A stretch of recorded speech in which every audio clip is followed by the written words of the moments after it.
우리 아버지 하나님의 거룩한 자녀 여러분, 하나님의 크신 은혜와 평강이 다가온 한 해도 여러분과 함께 하기를 간절히 바랍니다. 이번 한 주 동안 우리들은 사랑과 공의의 하나님, 그래서 이 곡가 앞에 있는 그림을 보면은 예수님께서 양팔을 벌리시고 십자가에 달리셨는데 양쪽 팔 아래에는 각각 저울이 달려져 있습니다. 한쪽으로 기울지 않습니다. 한쪽은 사랑이고 한쪽은 공의입니다. 우리가 공부하는 성경, 구약 성경은 히브리어로 기록이 되어 있고 신약 성경은 헬라어로 기록이 되어 있는데 이 헬라어에는 사랑이란 단어가 아주 풍성하게 나타나고 있습니다. 가장 위대한 사랑, 그것은 아가페라고 합니다.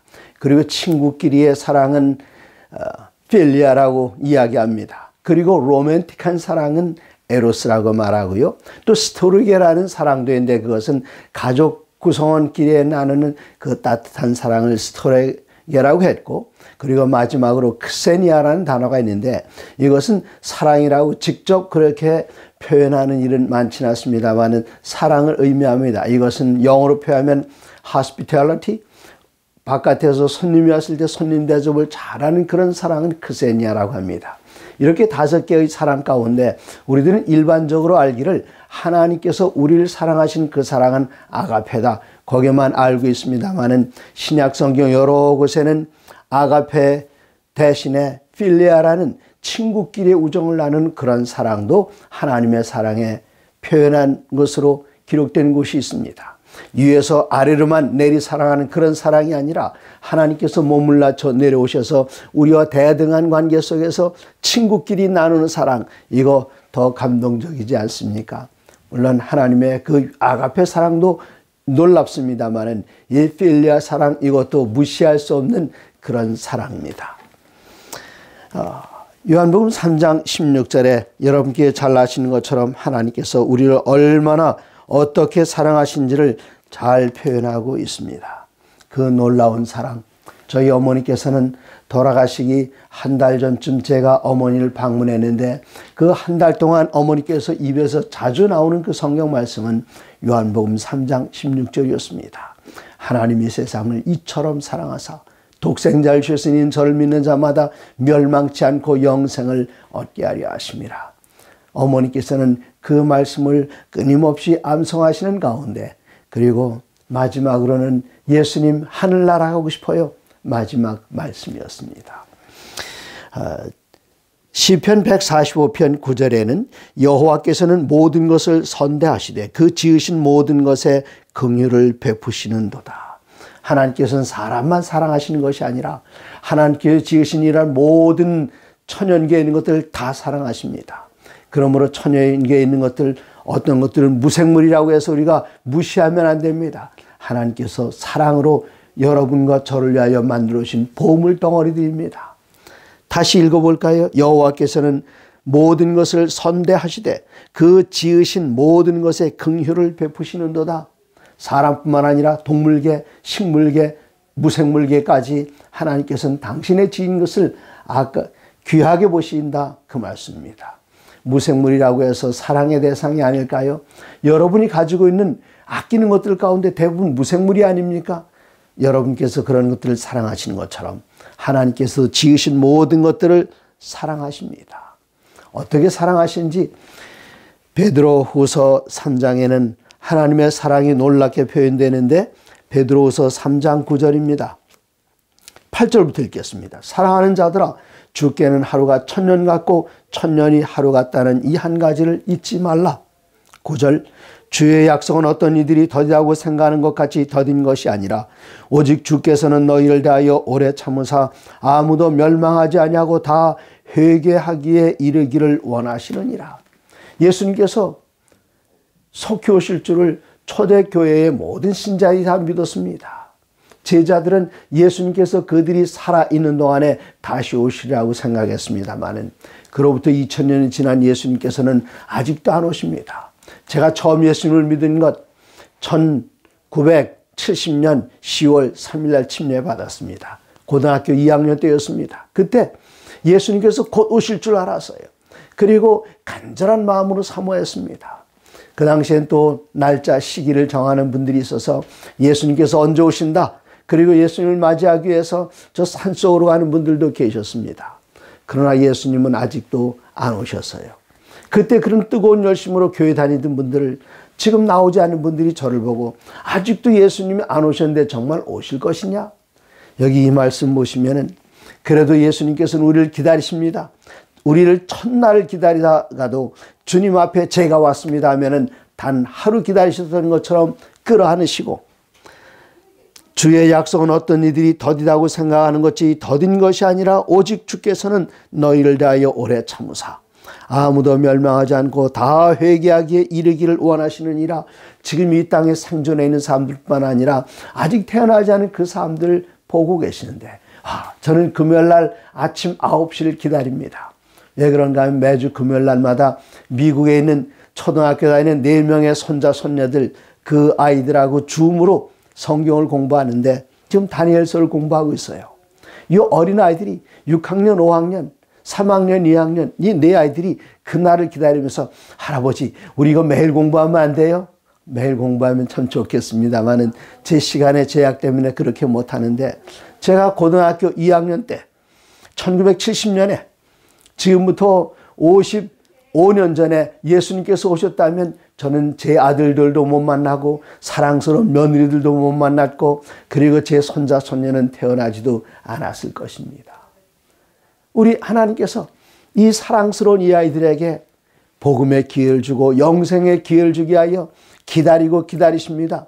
그러나 마냥 오랫동안 기다리진 않으실 것입니다. 10절에는 그러나 주의 날이 도둑같이 이르리니 그날에는 하늘이 큰 소리로 떠나가고 물질이 뜨거운 불에 풀어지고 땅과 그 중에 있는 모든 일이 드러나리오다. 하나님께서 사랑으로 기다리시는데 영원히 기다리시지 않으실 것입니다. 끝나는 때가 있습니다. 하나님께서는 얼마나 우리를 구원하기를 원하시는가. 디모데전서 2장 4절에 기록된 말씀은 하나님은 모든 사람이 구원을 받으며 진리를 아는 데 이르기를 원하시느니라. 제가 살고 있는 경기도 고양시 110만 명의 인구가 있습니다. 이 가운데 재림 신자들은 1000명도 되지 않습니다. 그러면 예수님께서는 바로 그 신자들만 사랑하실까요? 아닙니다. 여기에 기록되는 이 말씀은 하나님은 모든 사람이 다시요, 하나님은 모든 사람이 구원을 받으며 진리를 아는 데 이르기를 원하시느니라. 우리가 이 모든 사람들에게 이 진리를 신속하게 나눠줘야겠습니다. 하나님의 사랑은 누구에게만 제한된 것이 아닙니다. 구약성경 신명기 7장 6절에 하나님께서 이스라엘 백성을 향하여 말씀하시기를 너는 여호와 내 하나님 여호와의 성민이라. 내 하나님 여호와께서 지상 만민 중에서 너를 자기 기업의 백성으로 택하셨나니 여호와께서 너희를 기뻐하시고 너희를 택하심은 너희가 다른 민족보다 수요가 많기 때문이 아니니라. 너희는 오히려 모든 민족 중에 가장 작으니라. 그러면 왜 이 민족을 이렇게 특별하게 구별하셨는가? 8절에 여호와께서 다만 너희를 사랑하심으로 말미암아. 이유가 이것입니다. 종되었던 애굽 땅에서 당신의 강한 손과 능한 펴신 팔로 이스라엘 백성들을 건져내신 것은 그들이 다른 민족보다 탁월해서가 아니라 오직 한 가지 이유, 하나님께서 그들을 사랑하셨기 때문이라 말씀하십니다.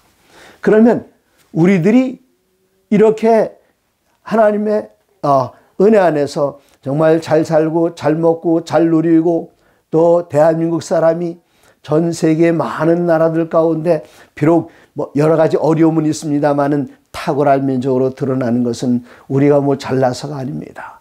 그것은 하나님께서 이 마지막 때에 이 백성들 사랑하셔서 이 백성을 통해서 당신의 사랑을 온 천하에 나누게 하기 위하여 이 백성을 사랑하신 것이지 우리가 탁월해서가 아닙니다. 하나님께서는 어떻게 하시는가? 9절에 그런즉 너는 알라 오직 내 하나님 여호와는 하나님이시요 신실하신 하나님이시라. 하나님 어떤 하나님이요? 신실하신 하나님, 그를 사랑하고 그의 계명을 지키는 자에게는 천대까지 그 언약을 이행하시며 하나님께서는 우리에게 무한한 사랑을 쏟아 부어주십니다. 그런데 그 사랑을 기억하고 지키는 그들에게는 하나님의 사랑과 은혜를 천대까지 베풀어 주시는데, 이 사랑을 여기에는 히브리어로 헤세드라는 단어를 사용하셨는데, 하나님의 인애하심, 하나님의 긍휼하심을 잘 표현하는 단어가 바로 헤세드입니다. 이 헤세드의 하나님,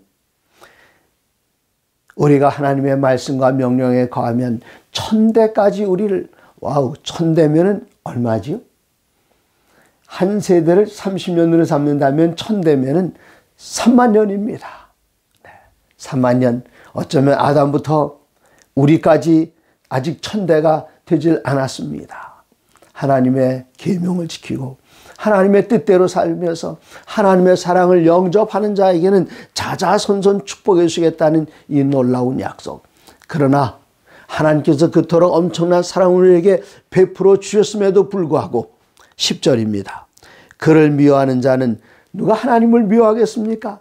하나님을 미워하는 것이 아니라 하나님의 사랑을 영접하지 않고 하나님의 사랑을 거절하는 자에게는 당장에 포옹하여 멸하시나니 여호와는 자기를 미워하는 자에게 지체하지 아니하시고 당장에 그에게 포옹하시느니라.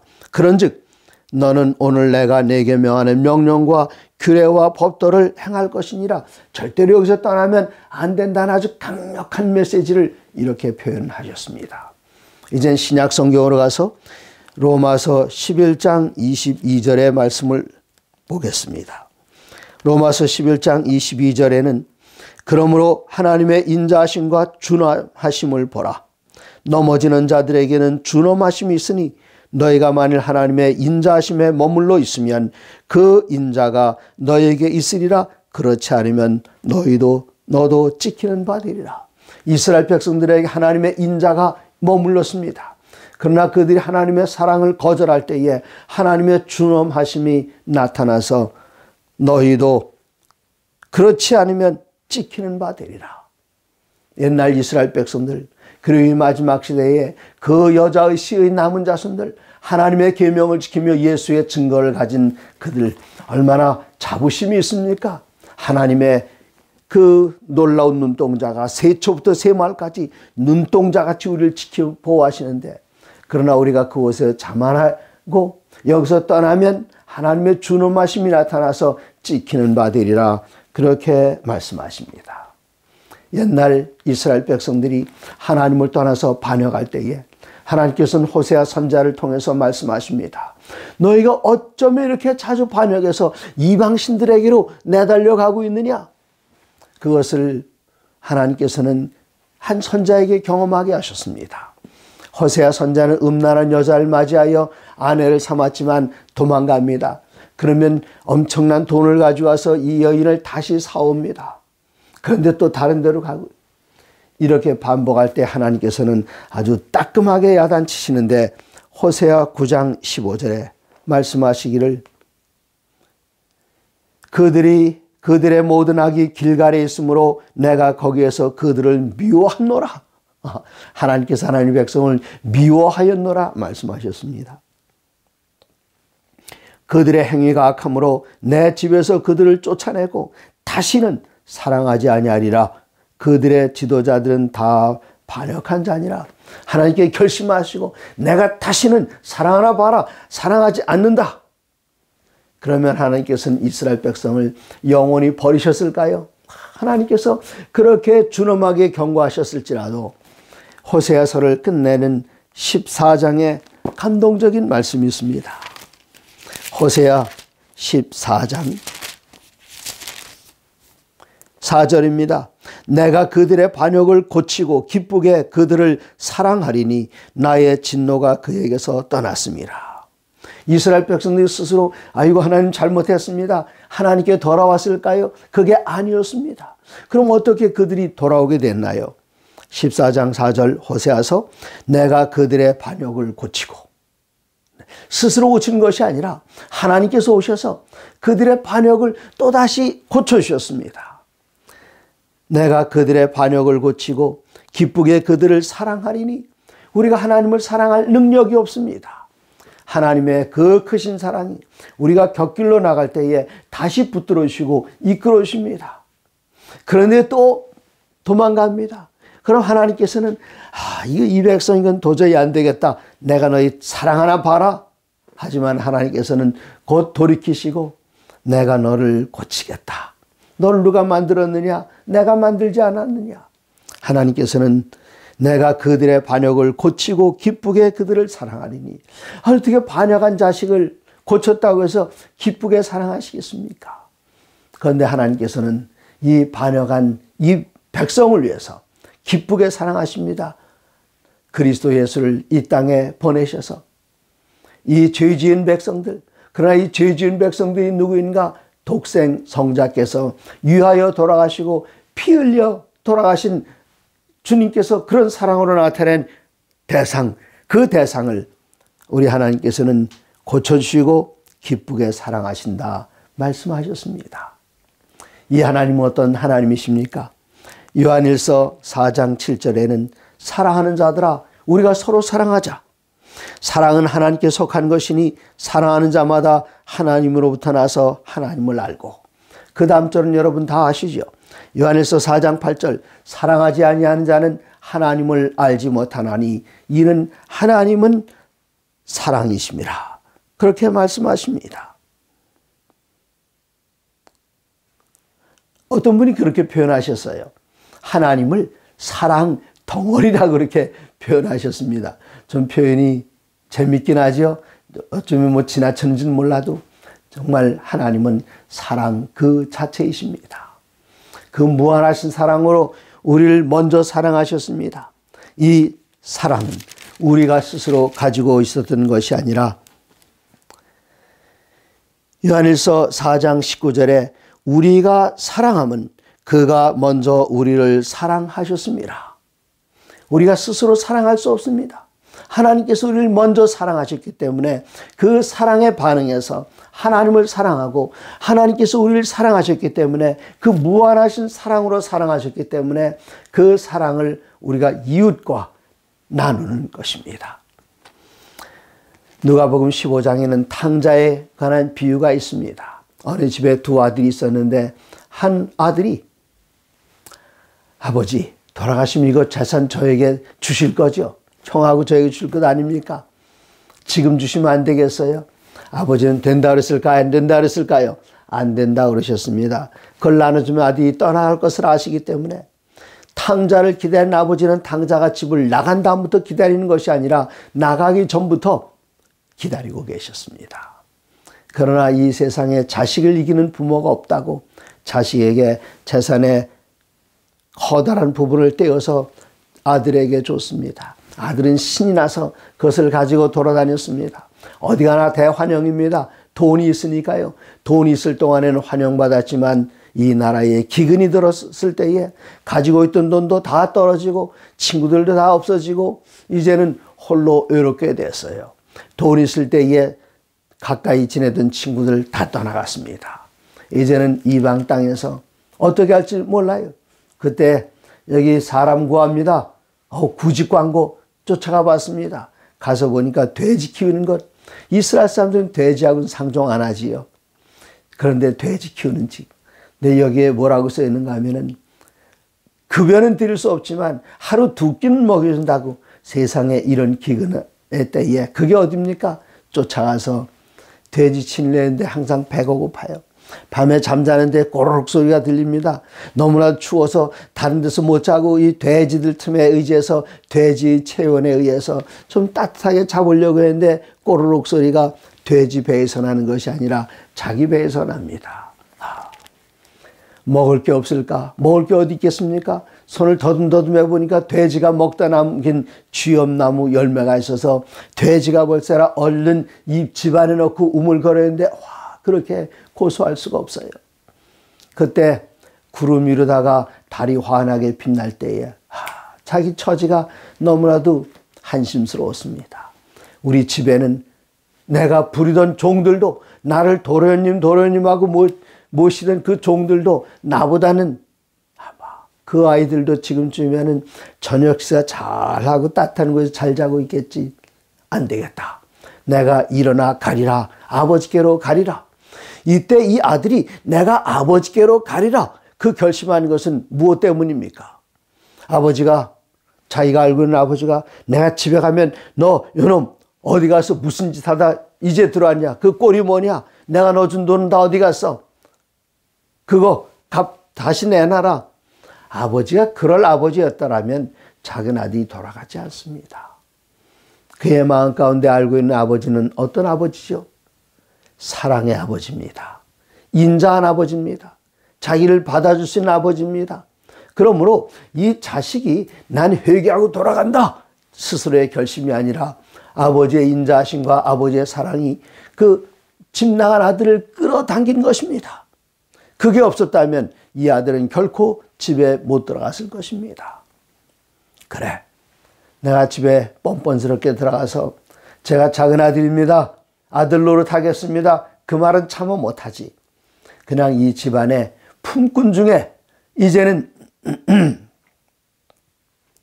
제일 나중에 왔으니 막내 품꾼 중에 하나 그냥 써주시면 제가 남은 생에 충성하겠습니다. 아마 그러려고 했을 거예요. 그러나 아버지가 어디 그렇습니까? 이 아버지의 사랑이 그를 끌어당겼습니다. 강력한 사랑이. 이것이 바로 아버지의 사랑입니다. 아들이 돌아왔을 때 아버지가 너 이놈 아니에요.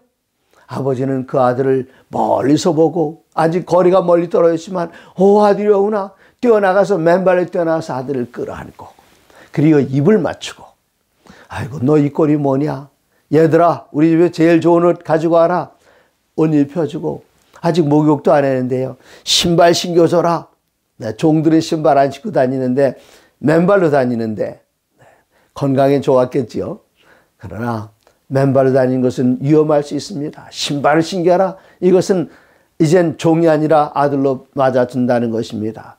그리고 아버지는 그 집안에 있는 재산을 처분할 수 있는 권한을 가진 소유권, 아버지의 인장 반지를 빼서 아들에게 끼워주면서 그래, 내가 나간 동안 내가 또 불린 재산이 있다. 이거 다 내게 주마. 이것이 바로 아버지의 사랑이고 이것이 바로 하나님의 사랑인데 이와 같은 사랑을 우리들은 마태복음 18장에서 볼 수 있습니다. 마태복음 18장에는 어떤 신하가 임금님에게 10,000달란트를 빚졌습니다. 10,000달란트요? 그러면 이게 어느 정도나 될까요? 한 달란트는 6,000데나리온입니다. 한 데나리온이 사람들의 하루 품삯입니다. 지금 하루 품삯을 뭐 간단하게 10만 원이라고 합시다. 그러면은 하루에 10만 원. 그럼 1년에서 안식일 빼고 1월 빼고 일한 날 닷새. 그래서 60일 빼고 300일을 일하게 된다면 얼마나 됩니까? 300 곱하기 10만 원. 와우. 저는 그렇게 많은 돈 한꺼번에 지어본 적이 없어서 계산을 못 하는데, 이거 어마어마한 돈입니다. 그런데 한 데나리온, 한 달란트가 6,000데나리온이에요. 그래서 여기 한 달란트의 돈은 얼마인가 하면은, 와우. 1년을 300일 일한다고 하면 6,000일이면 20년 동안 일하는 게 20년 동안 일하고 돈 받는 게 바로 한 달란트입니다. 그런데 이 신하가 얼마를 빚졌는가 하면은 10,000달란트. 10,000달란트. 와. 그러면 얼마나 됩니까? 20만 년에 해당하는 그 돈인데 이거 갚을 수 있을까요? 20만 년에 해당하는 일당을 이거는 계산이 안 됩니다. 이 사랑이 누구의 사랑을 표현하는가 하면은 하나님께서 인류를 향하신 그 사랑을 표현하는데 이 신하가 손이 발이 되도록 빕니다. 임금님 그냥 기다리시면 제가 갚겠습니다. 어떻게 그걸 갚을 수 있습니까? 이건 절대로 못 갚습니다. 근데 임금님께서 불쌍히 여기셔서 걱정하지 마라. 내가 그 빚을 다 탕감해 주겠다. 이거 얼마나 신이 납니까? 신이 나서 왕궁을 벗어나서 나오는데 더 신나는 일이 생겼어요. 거기 보니까 조금까지 신하들이 싹 사그러들었습니다. 나한테 100데나리온, 100일, 100일 어치의 품삯을 빚진 친구를 만났어요. 요놈 봐라. 내 걸 안 갚아. 당장 붙잡아다가 너 언제 갚을래? 조금만 참아주게. 너 참아준다는 말 언제부터 했어? 안 돼. 하고는 자기 집에 종들 시켜다 잡아가지고 감옥에 가뒀습니다. 그 광경을 보던 그 신한 사람이 이건 아니지.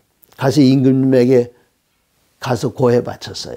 임금님께서 화가 났습니다. 난 너의 빚을 1만 달란트를 탕감해 줬는데 겨우 100데나리온 그걸 탕감하지 못했느냐.